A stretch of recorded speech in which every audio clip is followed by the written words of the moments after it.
Ahoy players, welcome to Settlers of Brotan. I don't know about you, but I've played some Catan in my day, and although it's a great game, sometimes you gotta mix it up, right?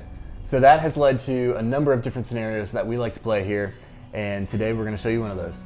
In this video, we're gonna take the original game of Catan and shift some rules around, have some fun. If you haven't played Catan yet, or you don't know the rules, make sure to check out our video, our how-to quick start video on Catan.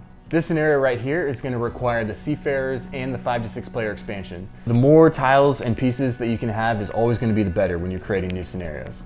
Today's game is called Team Catan, and as you might suspect, we are putting 2 players together on a team for a 2v2 match. The first team to get to a cumulative 25 victory points wins the game.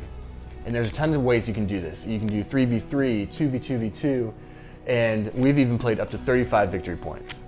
The new rules are pretty simple, but we'll run through the details and show you how we like to set up the board. Before you open the box, you have to decide what the teams are. We like to do rock, paper, scissors, best out of 3. You can also roll or however you want to do it. A lot of times though, once the competition starts and the trash talk goes, the teams just kind of find themselves. Once you know who's playing with you, your teammate to the collective 25 victory points, you're going to put the board together.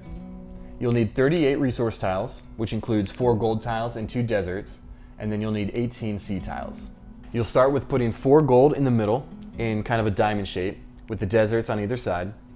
You'll surround this with sea tiles, and then around that you'll have a big oval of the resource tiles.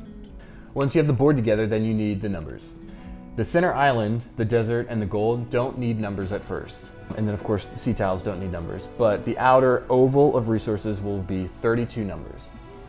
The easiest way to do that is to just take 3 of all of the numbers and then take an extra 6 and an extra 8. So that will give you 32 well-producing numbers. You'll take your collection of numbers and place them randomly on the board as you see fit. So let's look at this center island.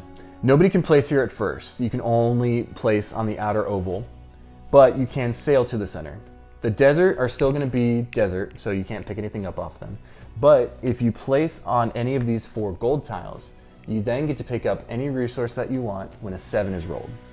So as soon as you build a settlement on one of these gold and a 7 is rolled, you get to pick up 1 resource of your choice. And then it compounds like the normal game. If you have 2 settlements, if you have a city, you get extra resources for that as well. So these gold tiles are definitely very valuable because you can pick up on a 7, which you normally can't do, and the robber can't be placed on them. So you really want to get there as soon as you can to secure those spots.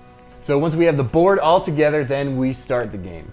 You're going to do 2 settlements like normal, or a city and a settlement if you are playing cities and knights. And this is the only time that teammates can talk to each other privately. During the placement phase, they can whisper all they want, but as soon as the dice is rolled for the first time, any information translated must be public. This makes for an incredibly entertaining game, especially when you see the other team falling apart.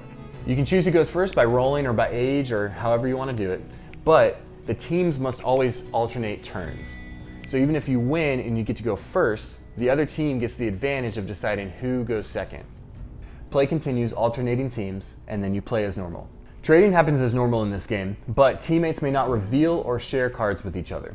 But they can trade as much as they want, as long as there's at least 1 and no more than 4 cards on every trade. You can try trading with the other team, but it normally doesn't go over very well. As soon as one team has collected 25 points between them, even if it's 20 and 5, they are the victors and thus Lords of Catan. So that's Team Catan for 4 players.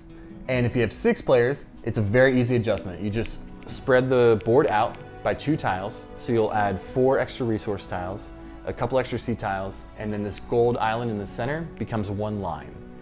If you're doing 2v2v2, then you'll still want to go to 25 victory points. But if you're doing 3v3, you can go to 30 or even 35 victory points. Finally, if you guys want to play Cities and Knights version, which I highly recommend, the team's knights are going to be combined. So let's say that there's 10 cities on the board. Team A has 5 knights and Team B has 3 knights. Team B is going to lose that and both of them are going to lose a city. If both teams tie for a loss, all 4 players lose a city. If both teams tie for a win, each of them draw a card. And then if one team wins, each of them get 1 victory point, which would equal 2 victory points for the team. So that is Team Catan. Try it out at home and comment and let us know what you think of it. We have a lot of fun and I'm sure you're gonna like it too. Please subscribe if you haven't already and check out all the cool stuff we have here on Brotan. Much love, thanks for watching, and we'll see you real soon. So that is. Shut up, bro.